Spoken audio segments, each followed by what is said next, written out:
अगर आपसे गुरु और भगवान में से कोई एक चुनने को कहा जाए तो आप किसे चुनेंगे? कुछ लोग भगवान को चुनेंगे जबकि कुछ लोग गुरुदेव को चुनेंगे।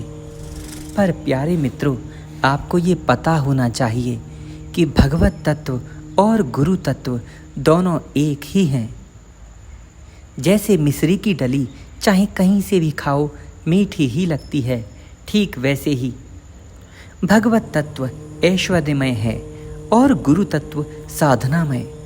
ये ब्रह्म के अलग अलग स्वरूप हैं लेकिन हैं एक ही। प्यारे मित्रों, लेकिन भगवत तत्व तक पहुंचने के लिए गुरुदेव शिष्य से साधना कराते हैं। वो साधना जो उसको प्रभु के लायक बनाती है। यम, नियम, आसन, प्राणायाम, प्रत्याहार, ध्यान, धारणा और समाधि, अष्टांग योग के ये 8 चरण गुरुदेव के सानिध्य में ही किए जा सकते हैं। इन्हें अकेले करना असंभव है।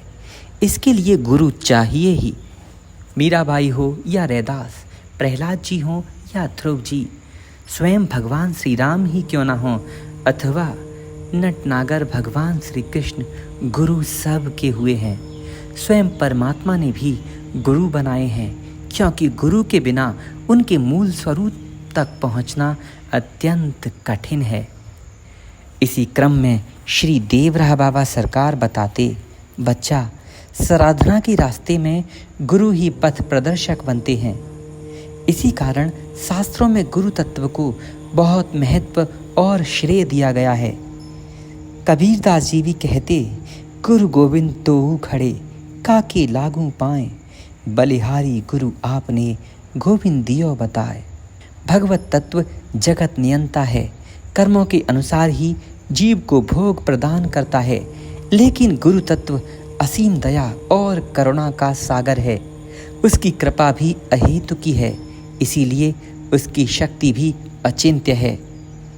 वह भगवान को ही गुरु भावमयी प्रेम लीला है कि निर्धारित नियति क्रम का भी बोध हो जाता है। अगर गुरु कृपा करें तो भगवान को शिष्य के सामने खड़ा कर दें।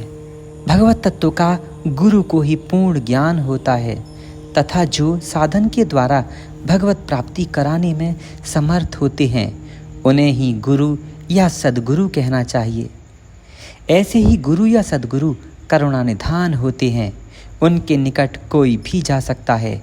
घोर अपराधी या समाज का निंदित व्यक्ति भी उनकी करुणा का पात्र हो सकता है। गुरु की कृपा में कौवा भी हंस बन सकता है। गुरुदेव अगर कृपा कर दें तो मनुष्य के अंदर का सारा मल क्षीण होने लगता है एवं मनुष्य साधना के मार्ग पर आगे आगे बढ़ने लगता है। भगवान शिव और हनुमान जी भी गुरु का ही रूप बताए हैं।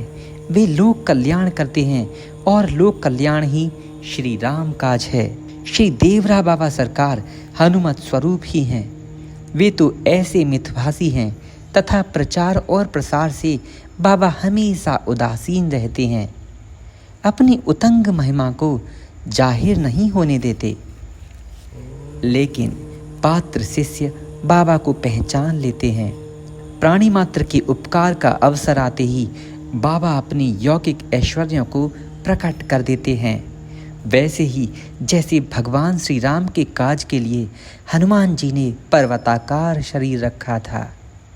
राम काज लगे तब अवतारा, सुनतं भयउ पर्वता आकारा।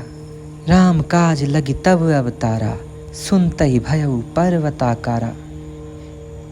लेकिन प्यारे मित्रों, ऐसे गुरुदेव की कृपा प्राप्त करने के लिए मनुष्य को सरल होना पड़ेगा।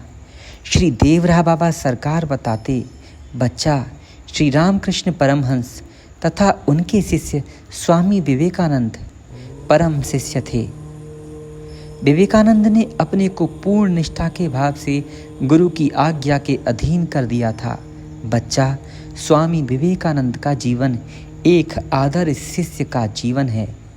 ऐसा आदर्श शिष्य बहुत दुर्लभ है। वैसा ही भाव शिष्य में होना उत्तम है। जो शिष्य गुरु के प्रति ऐसी निष्ठा और ऐसी सेवा करता है उसे गुरु की कृपा सहज ही प्राप्त हो जाती है। और यही कारण है कि स्वामी विवेकानंद जी ने अपने गुरुदेव श्री रामकृष्ण परमहंस जी की कृपा से भारत का सनातन धर्म की ध्वजा को पूरे विश्व में फहरा दिया, जो आज तक फहरा हुआ ही है। ऐसे शिष्य गुरु के प्रिय होते हैं और गुरुदेव की कृपा उन्हें अनायास ही प्राप्त हो जाती है। स्वामी जी ने कई बार योगों पर विस्तार से चर्चा की, जिसमें कर्म योग, भक्ति योग, राजयोग एवं ज्ञान योग के गूढ़ रहस्यों को उन्होंने जनमानस के लिए साधारण स्वरूप में प्रकट कर दिया था।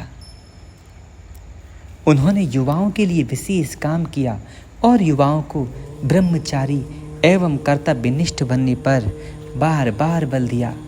स्वामी जी कहते कि अगर तुम्हारे गुरुदेव या तुम्हारे गुरुजन तुमसे बड़े आज्ञा करें कि जाओ मगरमच्छ पकड़ कर ले आओ, तो तुम्हारा काम उनसे कुछ और पूछना नहीं होना चाहिए। तुम्हें तत्काल जाकर पहले मगर को पकड़ के लाकर उनके चरणों में डाल देना चाहिए और बाद में पूछना चाहिए, प्रभु इसका क्या करेंगे। लेकिन दूसरी तरफ आज के युवा अगर कोई बड़ा आज्ञा दे दे तो प्रति उत्तर करते हैं, अपनी तरफ से तर्क और वितर्क की झड़ी लगा देते हैं। ये गलत है। इस प्रकार आप बड़ी उपलब्धि तो क्या, संसार की छोटी सफलताओं को भी प्राप्त नहीं कर पाओगे।